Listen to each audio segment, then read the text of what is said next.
பிஸ்மில்லா Arabic academy. வீட்டில் இருந்தபடியே குர்ஆனை அரபு மொழியில் படித்து புரிந்து கொள்ள வேண்டுமா? முஸ்லிம் மற்றும் முஸ்லிம் அல்லாதவர்கள், ஆண்கள், பெண்கள், வயது வரம்பு கிடையாது. கல்வி தகுதி தேவையில்லை. திறமை வாய்ந்த அனுபவமிக்க ஆசிரியர்களை கொண்டே வகுப்புகள் நடத்தப்படுகிறது. 3 மாதத்தில் குர்ஆனை சிறந்த முறையில் கற்றுத்தரப்படும். மேலும் விவரங்களுக்கு கீழுள்ள எண்ணை அணுகுங்கள். திடீரென தர்காவுக்கு போயிருக்கக்கூடிய அர்ஜுன் சம்பத், அதுவும் சாதாரணமாலாம் போல, ஒரு யூடியூபர் மாதிரி ஒரு விளாக் போடுற மாதிரி, ஹாய் ஃப்ரெண்ட்ஸ், இப்போ நம்ம தர்காவுக்கு வந்திருக்க பாருங்க ஃப்ரெண்ட்ஸ் அப்படின்னு சொல்லி ஒரு விளாக் போடுற மாதிரி ஒரு வீடியோ டீமையும் கூப்பிட்டுக்கிட்டு, பாதுகாப்புக்காக போலீஸ் எல்லாம் கூப்பிட்டுக்கிட்டு அர்ஜுன் சம்பத் தர்கா பகுதிக்கு போயிருக்கிறாரு. சரி, தர்கா பகுதிக்கு போனாலும் போறாரு, அங்க போய் தான் தன்னுடைய வன்மத்தை அந்த இடத்துல விளைவிக்கிறாரு. பாருங்க, இதெல்லாம் கோயிலோட இடம், இந்த இடத்துல வந்து திடீர்னு சில சமாதிகளை புதைக்கிறாங்க, அதாவது தர்கா கல்லறைகளாக இந்த இடத்துல உருவாக்குறாங்க, திடீர்னு சமாதியை புதைக்கிறாங்க, அந்த இடத்துல மேல வந்து இடைப்பட்ட குறிப்பிட்ட காலத்துல வந்து பாகிஸ்தானோட கொடியை ஏத்துறாங்க, இந்த இடத்துல தீவிரவாதத்துக்கான வேலைகள்லாம் சதி வேலையெல்லாம் நடந்துச்சு அப்படி அப்படின்னு சொல்லி தன்னோட வன்மத்தை கொண்டு போய் அந்த இடத்துல வாந்தி எடுத்துட்டு வந்திருக்கிறாரு. அதாவது இந்த திருப்பரங்குன்ற இந்த இஷ்யூ நடந்ததுல இருந்து மதுரை மக்களோ சரி, தமிழ்நாடு மக்களோ சங்கிகளுடைய இந்த அரசியல துளி அளவு கூட யாரும் திரும்பி கூட பார்க்கல. நம்ம தளபதி விஜய் இதுக்காகவே அவர் எந்த இடத்துக்குமே வெளியில வர மாட்டேது, வீட்டுல போய் பனையூர்ல போய் பதுங்கிறதோட போய் சரி அந்த மாதிரி. ஆனா சங்கிகள் இதை வச்சு எப்படியாவது நம்ம ஒரு அரசியல் பண்ணிடணும், எப்படியாவது தமிழ்நாட்டுல தாமரை கொஞ்சமாச்சும் வளர வச்சிருந்தாங்கிறதுக்காக தினமும் உருண்டு பிறல்றாங்க. அவங்களால ஒண்ணுமே செய்ய முடியல. அதோட அர்ஜுன் சம்பத், நான் வந்து காசி விஸ்வநாதர் கோயிலுக்கு போய் அங்க போய் தரிசனம் செய்ய போறேன், திருப்பரங்குன்ற மலையில முருகர் கோயிலுக்கு போய் தரிசனம் செய்ய போறேன் அப்படின்னு போய் ஒரு குறிப்பிட்ட கூட்டத்தோட போயிட்டு போலீஸ்ல அனுமதி வாங்கிட்டு, என் பேர் அர்ஜுன் சம்பத், இந்த போன் நம்பரு எல்லா டீட்டெயிலும் கொடுத்துட்டு அந்த இடத்துல போறாரு. போன அர்ஜுன் சம்பத் அந்த இடத்துல போய் ஒரு குறிப்பிட்ட இடத்துக்கு போயிட்டு பாருங்க, இந்த இடத்துல வந்து முழுசா ஆக்கிரமிச்சுட்டாங்க, பயங்கரமான ஆக்கிரமிப்புகள் இஸ்லாமியர்கள் வந்து பண்ணிக்கிட்டே இருக்கிறாங்க, இந்த தர்கா நிர்வாகம் வந்து ஆக்கிரமிப்பு அதிகப்படுத்திக்கிட்டே போயிட்டு இருக்கிறாங்க, அந்த இடத்த பாருங்க, இங்கெல்லாம் வந்து சமாதி புதுசா சமாதிகளை உருவாக்கிட்டு இருக்காங்க, யார் யாரும் செத்து போகக்கூடிய பணங்களை இங்க வந்து புதைச்சிக்கிட்டு இருக்காங்க, இப்போ ஒரு 9 பணங்கள் இந்த இடத்துல புதைக்கப்பட்டிருக்கு அப்படி இப்படின்னு சொல்லி ஒரு இடத்த காட்டிக்கிட்டு இருக்கிறாரு. அதுக்கப்புறமா சொல்றாரு, அந்த மேல ஒரு இடம் தெரியுதா, அந்த குறிப்பிட்ட இடைப்பட்ட காலத்துல வந்து அந்த இடத்துல வந்து பாகிஸ்தானோட கொடி ஏற்றப்பட்டுச்சு அப்படின்னு சொல்லி இப்படி ஒரு கதையை சொல்றாரு. அதுக்கப்புறமா உன்ன வந்து அந்த இடத்துல மேல வந்து தீவிரவாதத்திற்கான வேலையெல்லாம் நடந்துச்சு, சதி வேலையெல்லாம் நடந்துச்சு அப்படி இப்படின்னு சொல்லி இஷ்டத்துக்கு வாயில வந்த கதையெல்லாம் அந்த இடத்துல அர்ஜுன் சம்பத் பேசிக்கிட்டு இருக்கிறாரு. அப்புறம் கூடவே அவர் சொல்றாரு, நாங்க வந்து ஒன்னும் சொல்லுங்க, உங்களுடைய தர்காவுடைய இடத்துலயோ, அந்த தர்காவுக்கு போகக்கூடிய படிக்கட்டு இடத்துலயோ, நெல்லித்தோப்பு இடத்துலயோ, இந்த இடத்துல நான் எதுவுமே கேட்கல, கோயில் இடத்துல நீங்க வராதீங்க அப்படின்னு நாங்க சொல்றோம் அப்படின்னு சொல்லி இந்த கதையெல்லாம் சொல்றாரு.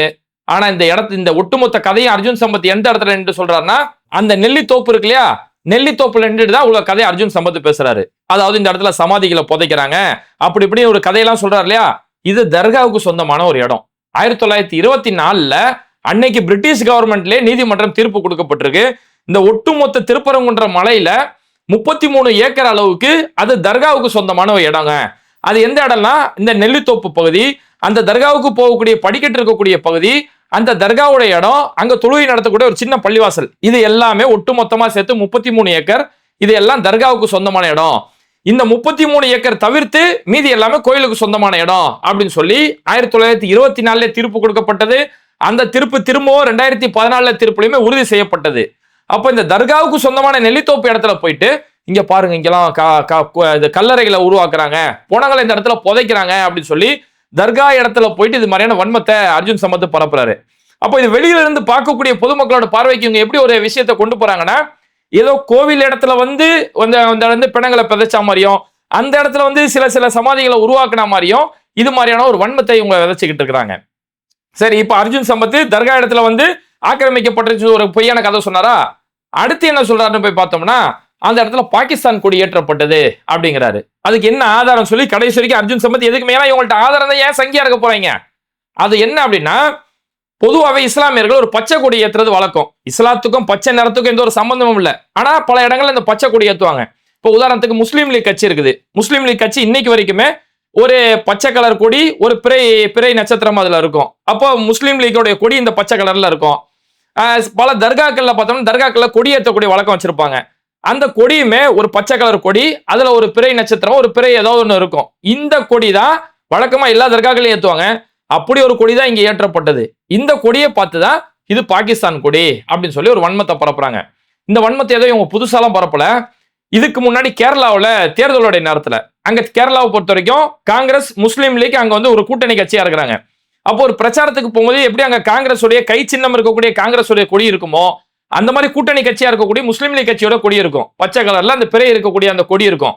இந்த கொடியோட போட்டோ எடுத்துட்டு பாத்தீங்களா காங்கிரஸ் உடைய கூட்டத்துல பாகிஸ்தான் கொடியை வச்சு பிரச்சாரம் பண்றாங்க, இவங்க வந்து காங்கிரஸ் வந்து பாகிஸ்தானுக்கு ஆதரவான ஒரு கட்சி அப்படின்னு சொல்லி அந்த இடத்துல ஒரு வன்மத்தை எப்படி பரப்பினாங்களோ அதே வன்மத்தை தான் இந்த இடத்துல அர்ஜுன் சம்பத்தும் பரப்பிட்டு இருக்காரு. இந்த கூட்டத்துக்கு பாகிஸ்தான் கூடியது, முஸ்லீம் லீக்கோட கூடியது, தர்கால ஏத்தக்கூடிய கூடியது, இந்த எதுவுமே தெரியாது. ஆனா எதுக்கத்தால பாகிஸ்தான், எதுக்கத்தால இஸ்லாமியர்கள் அப்படிங்கிற அந்த வன்மம் மட்டும் இவங்களுக்கு அந்த இடத்துல மாறவே மாறாது.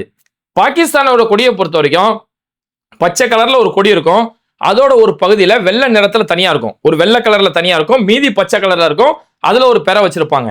ஆனா முஸ்லீம் லீக்கோட கொடியோ இங்க தர்காவில் ஏற்றக்கூடிய கொடியோ முழு பச்சை நிறத்துல இருக்கும், அதுல ஒரு பெறை இருக்கும். இதுதான் வித்தியாசம். இந்த வித்தியாசம் கூட தெரியாம இவங்களாம் இன்டர்நேஷனல் அரசியல் பேசுற அளவுக்கு இவங்க கிளம்பி வந்துருவாங்க. அதுக்கப்புறமா இந்த இடத்துல வந்து தேச விரோத செயல்கள்லாம் நடந்தது, அதுக்காக சோதனை எல்லாம் நடந்துச்சு அப்படிங்கிறாரு. ஆனா கடைசி வரைக்கும் அங்க என்ன தேச விரோத செயல் நடந்துச்சு, என்ன சோதனை நடந்துச்சு சொல்லி அர்ஜுன் சம்பத் சொல்ல முடியல. ஏன்னா தேச விரோத செயல் எங்க நடந்துச்சு? ஒருவேளை அர்ஜுன் சம்பத் ஒரு வயசான தாத்தாட்ட போய் வீடியோ எழுதி கேட்டாரு, ஒரு வயசான சாமியார் போய் மரணப்படுக்கையில இருந்தாரு, அவர்கிட்ட போய் அர்ஜுன் சம்பத் கேட்டாரு, ஐயா நான் அர்ஜுன் சம்பத் வந்திருக்கேன் ஐயா அந்த வீடு ஒண்ணு இருக்குங்களா ஐயா, அதை கொஞ்சம் என் பேர்ல எழுதி வச்சிருங்க, மரணப்படுக்கையில இருக்கிற போய் அவர் கேட்டுட்டு இருக்காரு. அது முஸ்லிம்கள்லாம் என்னை போட்டு எப்படியாவது கொல்றதுக்கு பிளான் பண்றாங்க ஐயா, அதனால அந்த வீடை மட்டும் என் பேர்ல எழுதி வச்சீங்கன்னா கொஞ்சம் எனக்கு பாதுகாப்பா இருக்கு ஐயா, கொஞ்சம் பார்த்து எழுதி கொடுத்துருங்க ஐயா அப்படின்னு போய் கேட்டாரு. அங்கேதான் தேச விரோத செயல் ஏதாவது நடந்துச்சான்னு தெரியல. தர்காவில் போய் தேச விரோத செயல் நடந்துன்னு சொல்லி இப்படி முழுக்க வன்மத்தை பரப்பிக்கிட்டு தர்கா இடத்துல இருக்கக்கூடிய அங்க இருக்கக்கூடிய கல்லறைகளை பார்த்துட்டு இது கோயில் இடத்துல ஆக்கிரமிக்கப்பட்டதுன்னு சொல்லி முழுக்க வன்மத்தை பரப்பிட்டு அந்த இடத்துல வந்திருக்கிறாரு. அதனால அர்ஜுன் சம்பத் பரப்பக்கூடிய அந்த வீடியோ, அந்த செய்திங்கிறது இது முழுக்க இஸ்லாமிய வெறுப்போட இந்த தமிழ்நாட்டுல ஏன்டா நீங்க ஒற்றுமையா வாழ்ந்துகிட்டு இருக்கிறீங்க, எங்களால இங்க ஒரு அரசியலை ஒரு இளவு பண்ண முடியலையே, நீங்க கூறுகுறா இருந்தாதான் நாங்க இந்த இடத்துல அரசியல் பண்ண முடியுங்கிறதுக்காக அர்ஜுன் சம்பத் இப்படி ஒரு அல்பமான வேலையை அந்த இடத்துல செஞ்சுட்டு வந்திருக்கிறாரு. ஓகே, அர்ஜுன் சம்பத் வந்துட்டு போயிட்டாரா, அடுத்து வன்மத்தை பரப்புறதுக்காக ஆட்டுக்குட்டி அண்ணாமலை வந்திருக்கிறாரு.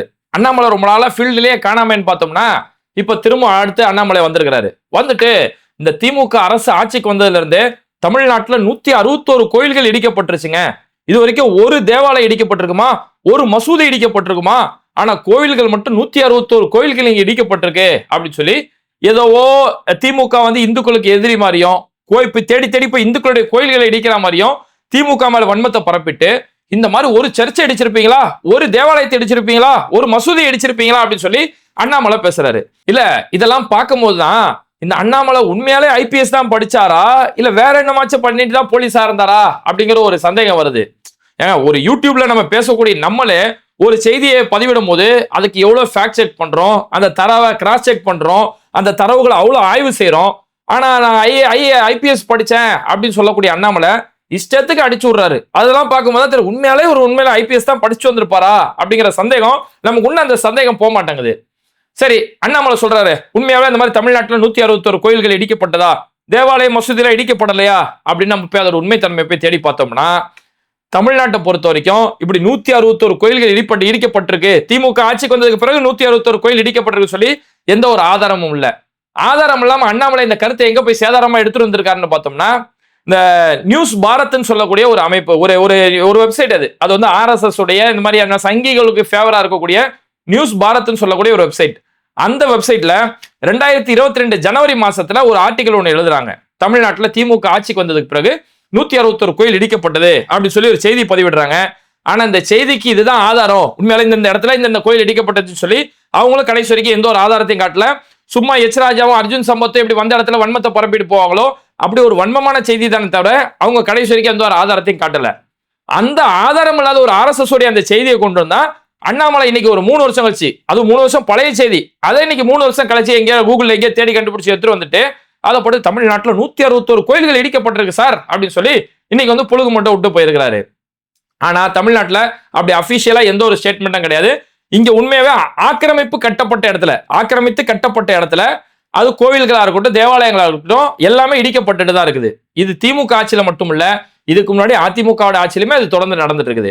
சரி, திமுக ஆட்சியில கோயில்கள் பல இடங்கள்ல இடிக்கப்பட்டது உண்மைதான். அது கூட திமுக அரசோ இதுக்கு முன்னாடி ஆட்சி செஞ்ச அதிமுக அரசோ இடிக்கிறது கிடையாது, நீதிமன்றத்துடைய உத்தரவு. ஒரு இடத்துல நீதிமன்றம் உத்தரவு கொடுத்துட்டா அந்த இடத்துல இடிக்கப்பட்டுதான் ஆகணும். அதுக்கு எதிராக எந்த ஒரு அரசுமே யாருமே ஒன்றும் தடுக்க முடியாது. அப்ப அந்த மாதிரி பார்த்தோம்னா கோயில்கள் எப்படி சில இடங்கள்ல 1-2 இடங்கள் இடிக்கப்பட்டதோ அந்த மாதிரி தேவாலயங்களே இங்க இடிக்கப்பட்ட சம்பவம் தான் நடந்திருக்குது. இதுக்கு உதாரணத்துக்கு நம்ம சொல்றதா ஸ்ரீபெரும்புத்தூர்ல இருக்கக்கூடிய பொன்னலூர் அப்படின்னு சொல்லக்கூடிய ஒரு ஏரியா. இந்த இடத்துல டிசம்பர் 8, 2021 திமுக ஆட்சிக்கு வந்ததுக்கு பிறகு இந்த பொன்னலூர்ன்ற பகுதியில ஆக்கிரமிச்சு கட்டப்பட்டிருக்கக்கூடிய ஒரு சர்ச்சு, ஒரு தேவாலயம், அந்த தேவாலயம் இடிக்கப்பட்டது அப்படிங்கிற செய்தி நம்மளால பார்க்க முடியும். இந்த செய்தி வெளியிட்டது வேற யாரும் இல்ல, அவங்களுடைய தினமலர்ல இன்னைக்கும் இந்த செய்தி இருக்குது. இந்த ஸ்ரீபெரும்புத்தூர்ல பொன்னலூர்ன்ற பகுதியில ஆக்கிரமித்து கட்டப்பட்ட சர்ச்சு, அது நீதிமன்ற உத்தரவின் பேர்ல அந்த சர்ச்சு இடிக்கப்பட்டது திமுக ஆட்சிக்கு வந்ததுக்கு பிறகுதான். அதுக்கடுத்து விழுப்புரம் பகுதியில, விழுப்புரத்துல இருக்கக்கூடிய திருவண்ணைநல்லூர் அப்படின்னு சொல்லக்கூடிய ஒரு பகுதியில ராகவன் கால்வாய் அப்படின்னு சொல்லக்கூடிய ஒரு ஏரி, அந்த ராகவன் கால்வாய் சொல்லக்கூடிய ஒரு கால்வாய், அந்த கால்வாய் பகுதியில சர்ச்சு தேவாலயம் கட்டப்பட்டது சொல்லி ஒரு கேஸ் ரொம்ப நாளாவே நடந்துட்டு இருந்தது. அந்த கேஸ் நீதிமன்ற தீர்ப்பு அளிக்கப்பட்டு 2024 செப்டம்பர் 16 தேதி அந்த தேவாலயம் இடிக்கப்பட்டது. இந்த சம்பந்தமான செய்தி இன்னைக்கு ஆர்கனைசர் பத்திரிகையில இது சம்பந்தமான செய்தி ஆதாரம் இன்னைக்கு வரைக்கும் இருக்குது. அப்ப திமுக ஆட்சிக்கு வந்ததுக்கு பிறகு இங்க பல தேவாலயங்களே இடிக்கப்பட்டிருக்குது. இப்போ சமீபத்துல கூட அதிராம்பட்டினம் மாதிரியான பல இடங்கள்ல மசூதி இடிக்க சொல்லி கோர்ட் ஆர்டர் வந்திருக்குது. கோயம்பேடுல ஒரு பள்ளியாசலுக்கு எதிராக ஒரு சங்கி போய் கேஸ் போட்ட இடத்துல அந்த மசூதி இடிக்கணும்னு சொல்லி தீர்ப்பு வந்திருக்குது. அப்போ ஒரு இடத்துல நீதிமன்றம் தீர்ப்பு கொடுத்துட்டாங்கன்னா அங்க எந்த அரசா இருந்தாலும் அதுக்கு அந்த நீதிமன்ற தீர்ப்புக்கு மீறி அந்த எந்த ஒரு அரசால ஒண்ணும் செய்ய முடியாது. சரி, இது திமுகவோ அதிமுக தமிழ்நாட்டில் மட்டும் தான் இது நடக்குதா அப்படின்னா அதுதான் கிடையாது. இது பாஜக ஆட்சி செய்யக்கூடிய இடங்கள்ல பெரிய அளவுல இடிக்கக்கூடிய சம்பவங்கள் நடந்துட்டு இருக்குது.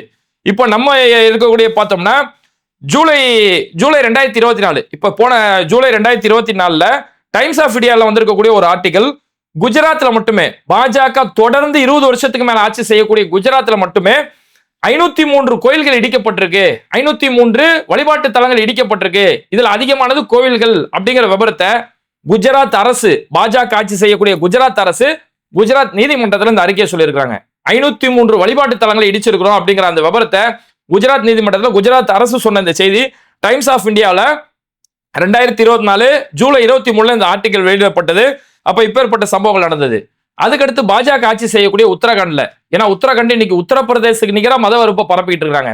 அந்த உத்தரகாண்ட்ல இப்ப சமீபத்தில் வந்திருக்கக்கூடிய செய்தி என்னன்னா ஆகஸ்ட் 11, 2023 வந்திருக்கக்கூடிய செய்தி, அங்க பிஜேபி கவர்மெண்ட் சார்பில் அபிஷியலா 45 கோவில்கள் இடிக்கப்பட்டது. அதாவது மற்ற பொதுவான வழிபாட்டு தலங்கள் கிடையாது, கோவில்கள் மட்டுமே 45 கோவில்கள் இடிக்கப்பட்டிருக்குது. ரோடு அகலப்படுத்துறோம் ஏதோ காரணங்கள், ஆனா இடிக்கப்பட்டது கோவில்கள் மட்டுமே 45 கோவில்கள் இடிக்கப்பட்டிருக்கிறாங்க. மசார்கள் 465 மசார்கள் இடிக்கப்பட்டிருக்கு. மசார்கள் கல்லறையை பொருந்தும், அதாவது தர்காவா இருக்கலாம், இல்ல பொதுவான மற்ற வழிபாட்டு தலங்களா கல்லறைகளா இருக்கலாம்.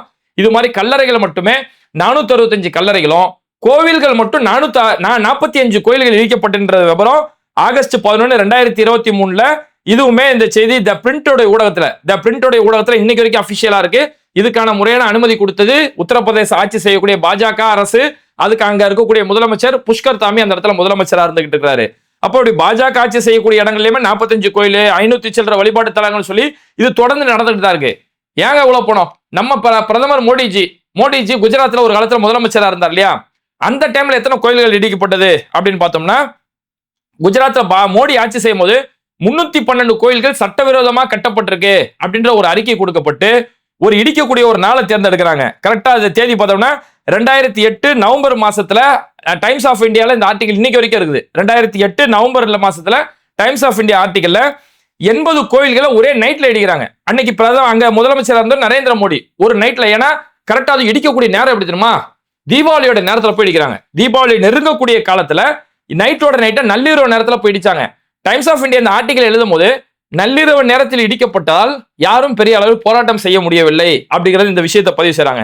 அப்ப மக்கள் இல்லாத நேரமா பார்த்து, தீபாவளி நெருங்கக்கூடிய நேரமா பார்த்து இப்படி போய் 80 கோயில்கள் அந்த இடத்துல இடிச்சிருக்காங்க. 320 கோயில டார்கெட் பண்ணிட்டு அது 80 கோயில நைட்டோட நைட்ஸா இடிச்சு தள்ளிட்டாங்க. அன்னைக்கு அங்க முதலமைச்சராக இருந்த நரேந்திர மோடி. அதுக்கடுத்து 2 நாள் கழிச்சு தூங்கி எந்திரிச்சு வந்து அங்க இருக்கக்கூடிய விஹெச்பி மாதிரியான அமைப்புகள், பஜ்ரங் தள் மாதிரி அமைப்புகள் சும்மா ஃபார்மாலிட்டிக்காக அங்கங்க சில ஆர்ப்பாட்டம் பண்ணி கைதுகளாக நடக்கக்கூடிய சம்பவம்லாம் நடந்தது. அப்போ மோடியே முதலமைச்சராக இருந்தாலும் கோயில்கள் இடிக்கப்பட்டது. இன்னைக்கு பாஜக ஆட்சி செய்யக்கூடிய இடங்கள்ல கோயில்கள் இடிக்கப்பட்டு இருக்கு. இது எல்லாத்தையும் தாண்டி இப்போ ரொம்பவே சுட நடந்திருக்கக்கூடிய ஒரு செய்தி என்ன தெரியுமா, டெல்லியில இருக்கக்கூடிய RSS உடைய தலைமையகம், டெல்லியில அவங்களுடைய RSS உடைய ஹெட் குவார்டர்ஸ் ஜண்டேவாலான்னு சொல்லக்கூடிய ஒரு பகுதியில் இருக்குது. இந்த RSS உடைய ஹெட் குவார்டர்ஸ் பக்கத்திலே ஒரு கோயில் இருக்குங்க, ரொம்பவே பிரபலமான ஒரு கோயில். கிட்டத்தட்ட 1400 இருந்து 1500 வருஷம் பழமையான ஒரு கோயில். அவ்வளோ ஒரு பழமையான கோயில். திடுதிப்புன்னு அந்த கோயிலை வந்து இடிச்சிட்டாங்க. ஒட்டு மொத்தமா அந்த கோயில் அது சுட்டு வட்டாரங்களுக்கு கூடிய பகுதியில் எல்லாத்தையுமே இடிச்சிட்டாங்க. அந்த பொதுமக்கள் ரோட்ல இறங்கி போராட்டம் பண்றாங்க. எப்ப 1400 வருஷம் பழமையான கோயில்ப்பா, இந்த கோயில் எப்படிப்பா இடிக்க போச்சுன்னு சொல்லி மக்கள் ரோட்ல இறங்கி போராட்டம் பண்ணி அதை அந்த மக்களை வீடியோவாகவும் பதிவு செய்யறாங்க. டெல்லி ஆட்சி செய்யறது யாரு? டெல்லி இன்னைக்கு ஆட்சி செய்யறது பாஜக அரசு. டெல்லியோட போலீஸ் முழுக்கவே ஒன்றிய அரசுடைய கண்ட்ரோல், அமித்ஷாவுடைய கண்ட்ரோல் இருக்குது. அப்ப அந்த டெல்லி பாஜக அரசு ஒரு RSS உடைய ஆபீஸ் பக்கத்துல இருக்கக்கூடிய ஒரு கோயில் அடிச்சாங்க. இதுக்கு முன்னாடி மோடி கவர்மெண்ட்ல அங்க போய் தீபாவளி நைட்ல அடிச்சாங்களே, இது மட்டும் திமுக இந்த மாதிரி தீபாவளி நேரத்துல ஒரு கோயில கோர்ட்டு உத்தரவின்படி ஒரு கோயில் அடிச்சிருந்தா தீபாவளி நேரத்துல கோயில் அடிச்சிட்டாங்க, இந்துக்களின் எதிரி திமுக அப்படின்னு என்ன ஆட்டம் ஆடி இருப்பாங்க. ஆனா மோடி அந்த காரியத்தை செஞ்சாரு, அதெல்லாம் வாய்த்து வந்து பேச மாட்டாங்க. இன்னைக்கு RSS ஆபீஸுக்கு பக்கத்து பில்டிங், ரொம்ப தூரம் போதல, அப்படி பக்கத்துல இருக்குது அந்த பில்டிங். அந்த இடத்துல இப்படி இடிப்பு நடந்திருக்குது. RSS இருந்து ஒரு அறிக்கையோ ஒரு கண்டனமோ எதுவுமே அந்த இடத்துல பதிவு செய்யல. மக்கள் ரோட்ல நின்று போராட்டம் பண்றாங்க. போராடக்கூடிய மக்கள் சொல்லக்கூடிய கருத்து என்ன தெரியுமா? RSS உடைய ஹெட் குவார்டர்ஸ்க்கு பார்க்கிங் வசதி தேவைப்படுது, அவங்களுடைய பார்க்கிங் வசதிக்காக இந்த 1400 வருஷம் பழமையான கோயில்கள் இடிச்சிருக்கிறாங்கன்னு சொல்லி அந்த இடத்துல ரோட்ல இருக்கக்கூடிய இந்து மக்கள் போராட்டம் பண்றாங்க. போராடக்கூடிய மக்கள் ஜெய் ஸ்ரீராம்ன்ற வார்த்தையை பதிவு செய்யறாங்க. அந்த வீடியோ ஆரம்பிக்கும் போது ஜெய் ஸ்ரீராம் ஜெய் ஸ்ரீராம் ஆரம்பிச்சு RSS உடைய ஹெட் குவார்டர்ஸ் இருக்கு, அதுக்கு அவங்களுக்கு பார்க்கிங் தேவைப்படுது, அந்த பார்க்கிங்காக இந்த 1400 வருஷம் பழமையான அந்த கோயிலை இடிச்சிருக்காங்க அப்படின்னு சொல்லி இந்த வீடியோ அதிகமா ஷேர் பண்ணுங்க சொல்லி அந்த இடத்துல போராடக்கூடிய மக்கள் இந்த கருத்தை பதிவு செய்யறாங்க. அப்ப பாஜக ஆட்சி செய்யக்கூடிய இடங்கள்ல இன்னைக்கு வரைக்கும் கோயில் இடிப்புகள் நடந்துட்டு இருக்குது. அது எவ்வளவு புராதனமான கோயில்களா இருந்தாலும் சரி, அப்படி இடிக்கக்கூடிய விஷயங்களை சர்வசாதாரணமா விட்டு போயிருவாங்க. அதுக்கு எதிராக இந்த ஒரு கண்டனமும் கூட பதிவு செய்ய மாட்டாங்க. ஆனா இங்க திமுகவோ அதிமுகவோ ஆட்சி செஞ்சுட்டாங்கன்னா நீதிமன்ற உத்தரவின் பேர்ல இடிக்கணும் அப்படின்ற ஒரு கட்டம் வந்துட்டா கூட அதுவும் எல்லா வழிபாட்டுல தான் இங்க இடிக்கப்படுது. எப்படி கோயில்கள் இடிக்கப்பட்டதோ அந்த மாதிரி இங்க தேவாலயங்கள் இடிக்கப்பட்ட சம்பவம் நடந்தது. ஆனா இவங்க உருட்டுறது என்னன்னா, இங்க இந்து கோயிலை மட்டும் இடிக்கிறாங்க, தேவாலயத்திலே மசூதிலேயே கை வைக்கிறதே கிடையாது அப்படின்னு சொல்லி இப்படி ஒரு பொய்யான அரசியல் செஞ்சு மக்களை எப்பவுமே ஒரு பதட்டமான சூழ்நிலையில ஏற்படுத்தி மக்களை மதத்தால கூறு போட்டு இப்படி எல்லாம் கூறு போட்டா மட்டும்தான் நம்மளால இங்க தாமரையை மலர வைக்க முடியும்னு சொல்லி ஒரு கேவலமான ஒரு சில்லற அரசியலை செஞ்சுட்டு இருக்காங்க. அதனாலதான் அர்ஜுன் சம்பத் அங்க தர்காவுடைய இடத்துல போயிட்டு இது கோயில் இடத்துல பணங்களை புதைச்சிருக்காங்க அப்படின்னு சொல்லக்கூடிய இந்த வன்மமான கருத்தும், அண்ணாமலை இந்த மாதிரி 160 கோயில் அடிச்சாங்க 170 கோயில் அடிச்சாங்க சொல்லி இப்படி பொய்யான தரவுகளை அடிச்சு விட்டுட்டு இருக்காங்க. ஓகே, அர்ஜுன் சம்பத் அண்ணாமலை மாதிரியான அரிய வகை அறிவியல் அறிவாளிகள் பத்தி உங்களுடைய கருத்துக்கள் என்ன அப்படிங்கறத மறக்காம கமெண்ட் பண்ணிட்டு இந்த வீடியோக்களை உங்க நண்பர்களுக்கு அதிகமா ஷேர் செய்யுங்க. இணைந்திருப்போம். Mister perfect extra gold. திருமணமான அனைத்து ஆண்களுக்கும் ஒரே தீர்வு. வயதான பலகினமா, சுகர் பலகினமா, இனி கவலை வேண்டாம். 100% இயற்கை வயகரா, 100% ஹலாலான முறையிலும் தயாரிக்கப்படுகிறது. எவ்வித கலப்படமும் கிடையாது, பக்க விளைவும் கிடையாது. ஆர்டர் செய்தாலே போதும், உங்கள் இல்லம் தேடி வந்து சேரும். மேலும் விவரங்களுக்கு கீழுள்ள எண்ணை அணுகுங்கள்.